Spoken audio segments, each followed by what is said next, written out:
competition. We love it. Yeah. I know, and I know you and I, off the record, or actually for the record, our team is the black and gold out of Western Pennsylvania. Indeed. But we want the Commanders to do well because we know if they do well, it's going to be great for the region. Always is. Anytime the football team's doing well, everybody's happier, even if we have bad weather. Well, but that looked like good practice weather. Yes. If it stays like that for them tomorrow when they open up camp. And we're hopeful for that because so far, at least this week, we've had some very unsettled conditions.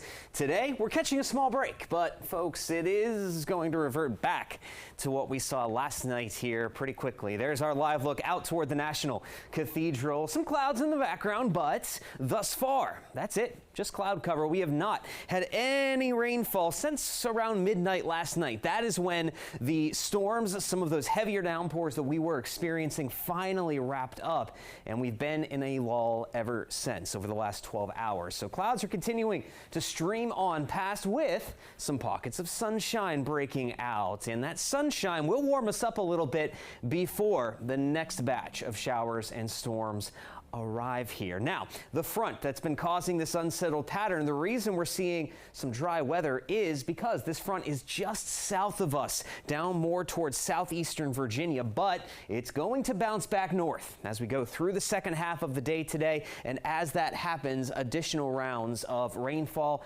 and thunderstorms will develop along that front then for the end of the day. Here's what we're talking about. As early as the 2, 3, 4 o'clock hour, the middle of the afternoon, we'll start to see those scattered showers and perhaps a few thunderstorms developing across the Shenandoah Valley back toward the Allegheny front. That's where we'll see the activity first. And we'll keep the activity out that direction until we get into the evening time. Past 4, 5 o'clock, that's when some of this rainfall will work to the east, closer to the D.C. Metro and the I-95 corridor, just in time for the back half of that evening rush hour. So just like yesterday, if you're going to be out on the roads later today, you just want to stay aware as you could run into some of these heavier downpours and thunderstorms. Now, it does appear that more of the intense rainfall, the intense thunderstorm activity will stay just south of the Beltway and the D.C. Metro. Some of our northern counties that were hit hard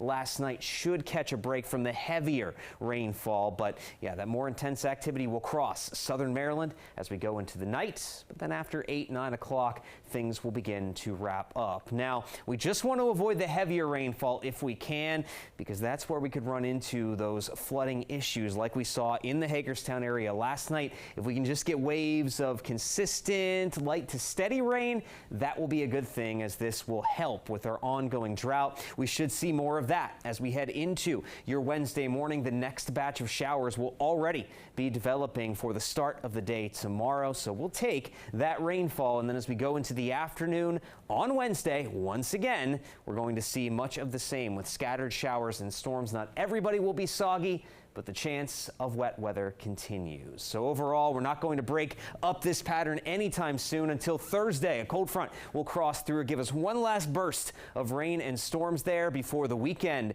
is looking pretty fantastic. Sunny skies, and we start to warm back up again toward the 90-degree mark.